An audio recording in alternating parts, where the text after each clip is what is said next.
내년부터는 저는 강제 매수가 일어나나 보고 있거든요. 강제 매수는 어떤 의미인가요? 그 전세가 없어가지고요. 어쩔 수 없이 사야 된다는 거죠. 네네네. 그게 내년부터 시작된다고 보고 있습니다. 울산이 가장 먼저 시작됐거든요. 계속 공급 누적돼가지고요.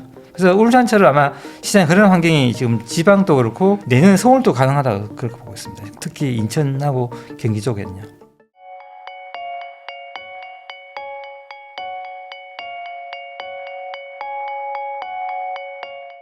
안녕하세요. 부익남TV의 부익남입니다. 오늘은 부동산 프로파일러 김준영 채널을 운영하고 계시죠. 김준영 소장님 모시고 최근 부동산 시장에 대해서 이야기 한번 나눠보도록 하겠습니다. 소장님 안녕하세요. 네, 안녕하세요.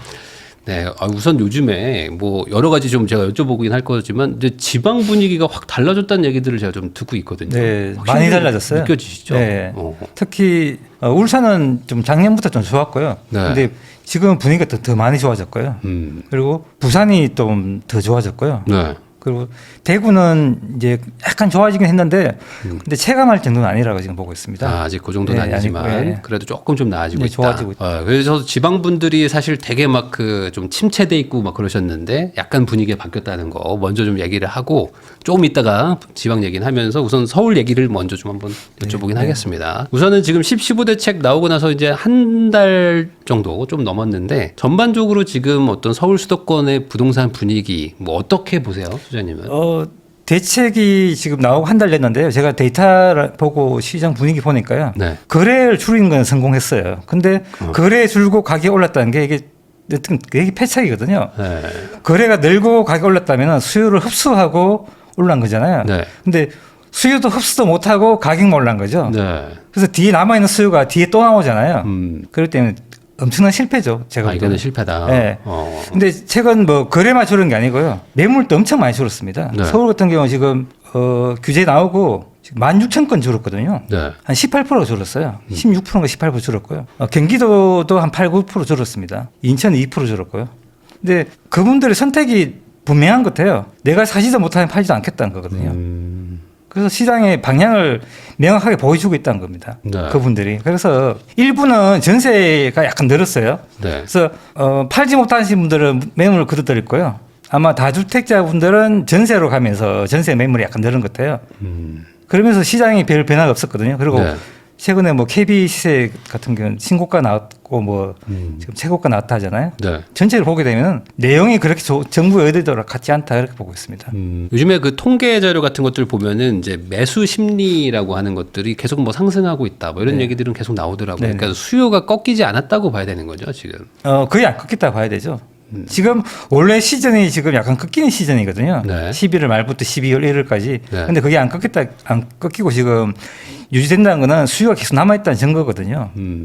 그래서 이 수요가 아마 제가 볼 때는 내년 봄 되면 다시 아마 움직이지 않을까 그렇게 생각하고 있습니다. 네. 근데 이게 항상 봄에 다시 또 시작됐었잖아요. 계절적 수요가 만들어지면 되죠. 원래는 패턴이 그렇잖아요. 12월까지는 우리 대출 총량이 있기 때문에 네. 이제 거래가 안 되다가 1월 달 지나고 2월 달 우리 그 구정 끝나고요. 네. 움직이기 시작하거든요. 3월 달 많이 움직이고 패턴이 있었는데 만약에 그 패턴이 지금 안 나오고 만약에 12월 1월 달에 거래가 많이 는다면요. 네. 이건 강력한 상승 신호거든요. 지금까지 제가 12월 1월 달에 좋았던 지역들을 보게 되면요. 그 해에는 강력하게 상승이 많이 일어났습니다. 특히. 원래 좀 비수기인데도 네. 안 꺾이고 쭉 가면은 네. 수요가 엄청 많다는 거예요. 그때 그 해는 상승률이 굉장히 크게 나왔다는 해라고 보시면 됩니다. 그 지금 약간 그 착시 현상이라고 얘기하는 경우도 있는 게 지금 이제 토어제가 갑자기 이제 대규모로 지정이 되니까 아직 지금 이제 약정서만 넣어놓고 허가 받고 있는 도중에 있는 물건들도 꽤 많더라고요. 네. 그래서 저 보니까 한 서울도 한 4,000건 넘게 맞습니다. 막 그렇게 거래가 알고 있습니다. 됐더라고요. 네, 맞습니다. 네. 근데 그게 아직 실거래는 안 지키고 있으니 네. 뭔가 좀 잠잠해 보이는 거다 이런 얘기도 있던데. 실제 이제 거래가 안 되는 것처럼 보이는 거거든요. 네. 근데 이제 우리 그 시세를 짓게 하는 우리 그 KB나 네. 저는 네 군데 보거든요. KB 부동산 뱅크, 네. 부동산 원, 114 보는데요. 114가 지난주에 하락으로 나오더라고요. 네. 근데 KB뱅크 같은 경우에는 지금 최고가 상승률이 나오고 있고요. 좀 다르거든요. 근데 지금 거래가 너무 안 나오기 때문에 어떤 거래를 취합해서 우리가 통계를 냈는가 따라서 다르기 때문에 우리가 전체적인 큰 방향을 봐야지 일시적인 우리가 어떤 하락이나 우리가 정체는 그 의미가 없다고 보거든요. 그러니까 결국에 표본으로 보고 있는 단지들이 뭐냐에 따라서 지금 막 달라진다는 거는 네네. 거래가 줄긴 줄었다. 네, 지방도 우리가 수성구만 딱 놓고 보게 되면 플러스거든요. 네. 근데 전체는 마이너스거든요. 네. 근데 부산도 해수동은 플러스인데 전체는 마이너스거든요. 근데 어떤 걸 취합하냐에 따라 다르기 때문에 전체 방향을 보는 게 좋습니다. 근데 네. 방향은 바뀌지 않았어요. 전혀. 그러면 지금 뭐 하락 전환됐다라고 보기에는 좀 어려움이 있다. 네, 전혀 그렇지 않습니다. 전혀 그렇지 않다. 네. 오히려 뭐 상승은 계속되고 있다. 지방뿐 아니고요. 네. 경기도나 인천까지 퍼져나가고 있다 보여야 돼요. 그러면은 뭐 우리 그 서울 뭐 수도권 이런 데는 특히 이제 서울만 보면 막 10,000건도 거래가 됐었었는데 여름에는 근데 지금은 뭐 토어제 신청한 거 보니까 뭐 대충 한 4,000건 정도면 뭐 줄긴 줄은 건데 예상보다는 좀 뭐 덜 줄은 거다 이렇게 봐야 되나요? 아니면 확실히 좀 이번 대책이 수요를 막 누른 거는 사실이다. 확실히 많이 줄은 건 사실이고요. 근데 상대적으로 덜 줄은 곳이 지방이에요. 덜 줄었다. 그래서 근데 지금은 거래량 가지고 시장을 판단하는 시점이 아니거든요. 네. 제가 볼 때는 네. 정부의 의도가 거래를 줄이는 건데, 근데 거래가 줄였으면 시장의 방향이 바뀌어야 되는데 그 방향이 안 바뀌거든요. 그래서 거래량 자체로 가지고 우리가 시장 방향을 판단하는 게 아니고요. 네. 시장이 만들어 놓은 환경, 어떤 환경이 돼 있냐 그게 중요한데 지금 공급 환경이 상승 환경이지 하락 환경이 아니거든요. 네. 특히 서울 외에 경기 인천은 원래 하반기부터 공급이 본격적으로 줄기 때문에 이 공급의 영향이 내년부터 본격적이 되거든요. 그러면 네. 다시 아마 살아날 가능성이 굉장히 크다고 보고 있습니다. 그러면 지금 대출 규제든 뭐 이런 소위 말하는 이제 돈줄을 좀 막는 규제도 같이 동시에 일어났는데 뭐 그럼에도 불구하고 어떻게든 돈을 가져와서 상승세가 본격적으로 보이면 또 사람들이 살 것이다. 네. 이렇게 봐야 되는 건가요? 시장에 풀리는 유동성이 있거든요. 네. 그 유동성이 도는 거기 때문에 실제 우리가 대출이 평균적으로 얼마 일어나냐면은 1억 5천밖에 안 일어납니다. 평균으로. 네, 보면. 평균으로. 근데 강남은 한 3억 좀 되고요. 네. 우리가 생각보다 그렇게 많지가 않아요. 근데 물론 개별을 보면은 많이 하신 분들도 있겠죠. 네, 그래서 내가 금액을 낮추거나 대출을 낮추게 되면은 내가 살 수 있는 여력이 되는 분들은 계속해서 움직이거든요. 그래서 대출이 안 먹히는 겁니다. 네. 그러니까 그 일부 사람들은 대출 다 풀로 받고 사는 줄 알지만 아닌 경우들도 많다. 대부분이 아닙니다. 대부분이 아닙니다. 그냥 보통 대부분 이제 기존에 있는 집을 팔고 맞습니다. 모아놓은 돈 합쳐가지고. 네, 대출 조금 일으키고 왜냐하면은 근로소득 있는 분들이 대출을 많이 일으켜가지고 네. 이자 내고 원금 갖고 하면 생활이 안 되거든요. 많이 일으키지 않습니다. 네. 실질적으로. 근데 그게 이제 우리가 총량은 많죠. 우리 가계대출 총량 많은데 그 총량 많은 것은 우리가 전세 제도 때문에 그렇거든요. 가구가 네. 빨리 문화되고 전세라는 제도 때문에 그런 거지 가계대출 개인으로 봐서는 그렇게 많지는 않습니다. 아 그렇죠. 실제로 뭐 인구수로 다 나눠보면 네. 뭐 한 1, 2억 정도밖에 맞습니다. 없는데. 그렇게 많지는 않습니다. 맞습니다. 네. 그러다 보니까 이제 좀 약간 요것도 착시다. 그러니까 대출 규제를 하면 무조건 수요가 팍 줄 거라고 생각하는데 그게 아닐 수도 있다. 가격만 오르면요. 예, 사람 거의 다 지역을 보고 어떤 선택을 하거든요. 그래서 대출하고는 관련 없다고 보고 있습니다. 그러니까 우리나라 사람들이 돈이 엄청 많다라는 거를 또 이럴 때 막 느끼잖아요. 막 네. 이번에 트리니원 같은 거 막 20억 있어야 되는데 네. 막 넣는 거 보면은. 그게 뭐 경쟁이 엄청났잖아요. 네. 저 돈이 어디 있을까 이런 하잖아요. 그러니까 그게 결국에 다들 어디선가 뭐 이렇게 돈이 있거나 쟁여놓은 것들이 있는 거지 막 다 막 대출 막 80% 70% 받아서 사는 거는 그건 정말 일부입니다. 한계가 이거는. 있다. 그러면은 어쨌든 거래가 줄어든 건 맞잖아요. 네. 그럼 이거는 오히려 대출 규제보다도 토제 때문에 뭐 투기가율 주고 뭐 이런 것 때문에라고 봐야 되는 저는 또 건가요? 그렇게 어떻게 봐야 보고 되나요? 있고 대출보다는 네. 근데 이제 내가 가고 싶은 지역에 지금 가기가 힘들고 그런 것 때문에 미뤄놨다가 보거든요. 그 수요가 뒤로 미뤄놨다는 거는 수요가 모인다는 증거거든요. 이게 네. 다시 나올 때 더 위험하거든요. 근데 시장이 하락할 때 반드시 나타나는 특성이 뭐냐면은 거래가 폭증하고 난 뒤에 우리가 시장 하락하거든요. 네. 수요 흡수가 나온 다음에 하락하기 때문에 지금 같이 거래가 줄고 시장이 나빠지지 않고 있다는 거는 네. 수요가 모여 있다는 증거이기도 하거든요. 그냥 뒤로 이연되는 이연되는 것뿐이다. 거예요. 예. 그래서 이게 사실 더 위험하죠. 그러면 그분들은 현재는 지금 대기는 하는 거잖아요. 어쨌든 정책도 나왔고 뭔가 좀 연말이기도 하니까 좀 지켜보자 네. 이런 마인드인데 올라가는 게 보이면은 다시 움직일 것이다. 다시 추경 매수하는 거죠. 예. 아 그러면 이게 과거에 15억 초과 대출 아예 0으로 했을 때도 막 집값이 올라가는 것처럼 결국에 대출 규제만으로는 좀 한계가 있다는 얘기일 수도 있겠네요. 뭐 지금까지 정부의 정책으로 시장을 안정을 시킨 적이 없거든요. 대출 규제든 뭐 어떤 규제든 간에 규제로 해서는 시장 잡는 건 거의 불가능하다 봐야 되죠. 근데 또 이제 어떤 분들은 이런 얘기도 하거든요. 이제 경제가 안 좋다, 안 좋다 지금 얘기가 계속 나오고 있는데 도대체 집은 누가 사냐? 지금 뭐 요즘에 뭐 그 자영업도 힘들고 뭐 명품 같은 것도 구매도 막 줄어든다고 하는데 뭐 술도 안 먹고 근데 도대체 집을 누가 사는 거냐? 그러면 그 말은 이 부류도 있고 또 돈 많은 부류도 있고 이게 네. 약간 분리된 시장이다 이렇게 봐야 되는 건가요? 근데 이제 우리가 알고 있는 것보다 훨씬 더 부자들 많고요. 네. 그리고 실제 이제 그런 분들이 경기와 무관하게 움직이는 분들이 굉장히 많거든요. 그리고 시장이 안 좋을 때는 있잖아요. 돈을 잘 버는 계층들이 있거든요. 네. 그 계층들을 움직이기 때문에 실제 이제 조금 이제 보수적으로 생각한다면은 그런 분들이 선택하는 쪽만 움직일 수는 있거든요. 근데 지금 움직이는 거 보면은 젊은 층까지 움직일 수 있는 그런 여건이 경기 환경이 되는가 봐요. 그래요. 그 정도는 안 나쁘다는 증거거든요. 네. 그래서 뭐 5억대, 6억대 정도, 아니 10억대까지는 충분히 움직이는 그런 경제 환경인 것 같아요. 제가 볼 때는요. 그래서 자산 시장이 움직이는 것하고 경제가 나쁘다는 거하고 좀 분리해서 볼 필요가 있다고 봅니다. 그러니까 뭐 안 좋은 분들도 많겠지만 또 이런 와중에 또 돈 잘 버는 회사나 뭐 이런 걸 하시는 분들도 네, 있으니까 맞습니다. 이번에 그 토호제 뭐 10.15대책 터지고 난 다음에 오히려 지금 뭐 그나마 좀 저렴한 지역인 뭐 노도강 뭐 이런 데들의 토호제 신고 건수가 막 늘었다 뭐 이런 얘기들도 있더라고요. 네. 그러니까 결국에 실거주를 해야 되기 때문에 현실적인 금액대들로 좀 가는 거 아닌가? 네. 뭐 이렇게 해석해도 네, 될까요? 그렇게 해석이 되고 제가 지금 그 언론에 우리가 이제 그 풍선효과 이야기 많이 나왔잖아요. 네. 거기가 동탄하고 구리 이야기가 제일 많이 나왔죠. 네. 실제 데이터를 보니까 동탄은 조금 많이 거래가 됐었고요. 구리는 생각보다 그렇게 많지가 않더라고요. 네. 그래서 근데 이제 11월 하반기 보니까요. 동탄도 거래가 약간 줄어요. 그 구리도 그렇고 그래서 전반적인 거는 이제 토호제 영향도 있지만은 계절적인 비수기도 같이 겹쳐서 지금 움직이고 있다 좀 그렇게 보이고 있고요. 네. 그래서 시장의 정확한 방향을 보려면 내년 한 2, 3월 정도는 조금 지켜보는 것도 괜찮다 저는 그렇게 보고요.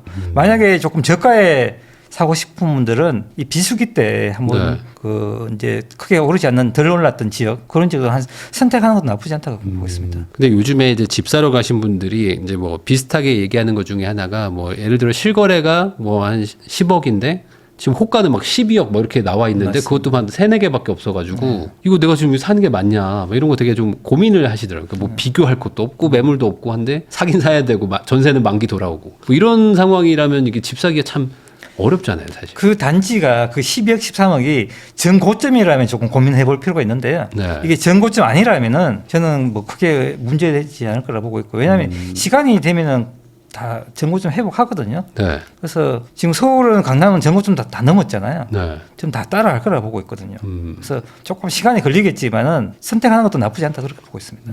그러니까 그 말은 이제 시간이 전고점 대비 뭐 한 최소 한 3, 4년이 지나면 이 물가 상승률도 있으니까 네. 자연스럽게 이제 뚫고 올라간다. 네. 여기에 베팅을 해볼 만하다는 거죠. 네, 저는 특히 서울 수도권은 좀 장기로 보면요. 결코 위험하지 않거든요. 그래서 서울은 뭐 너무 단기로 보는 건 아니라면은 지금도 가능하다 그렇게 보고 있습니다. 보통 위험한 거는 대출 많이 받아가지고 살 때 위험한 건데 지금은 뭐 대출을 해주지도 않으니까 어찌 보면 그냥 해주는 만큼만 받고 사도 뭐 버틸 수는 있다. 네. 이렇게 그리고 보면 뭐 제가 볼 때는 수도권이 막 이렇게 물건을 던지고 그럴 환경이 아니거든요. 던질 사람이 지금 없어요. 제가 네. 볼 때는요. 많이 사야 많이 던지죠. 많이 산 사람이 없는데 어떻게 물건 던져요? 뭐 가지고 있는 게 하나밖에 네, 없으니까. 하나밖에 없- 대부분 다 한 개 갖고 있습니다. 네. 85%가 한 개 갖고 있어요. 네. 15%가 여러 개 채 갖고 있고 그렇기 때문에 던질 게 없습니다. 그럼 반대로 다주택자분들도 공포감을 좀 느끼는 상황은 아닌 건가요, 지금? 왜냐 22년, 23년도에 아마 그분들이 네. 꽤 많이 정리를 했거든요. 네. 그 방어가 다 돼 있을 거라 보고 있고요. 저 같은 경우도 22년, 23년 굉장히 좀 힘들었거든요. 왜냐하면 전세가 너무 많이 몰려 있고 역전하기 때문에 네. 그게 다 해결되고 지금 전세로 다 막을 수 있기 때문에 전세가 올라가 있고 전혀 그렇지 않거든요. 물론 이제 앞으로 뭐 세금 문제가 나온다면은 그건 또 고민해봐야 되겠죠. 그거 말고는 내가 이유 없이 그걸 던질 이유는 없잖아요. 네. 그래서 그러면은 요런 지금 분위기 때 아마 지금 집을 매수하려고 하는 분들이 제일 많이 얘기하는 게 조금 기다려 보면 뭐 연초에 뭐 하나 좀 나오지 않겠냐, 물건 좀 나오지 않냐, 뭐 이런 얘기들 하시는 분들이 있어요. 그런 걸 기대하기에는 좀 확률이 좀 낮을까요? 그렇게 기대하셔도 되는데 그렇게 기대하려면 이렇게 하셔야 돼요. 우리 부동산 가서 혹시나 급한 물건이 있을 수 있잖아요. 네. 그런 물건 내한테 가장 빨리 연락해달라.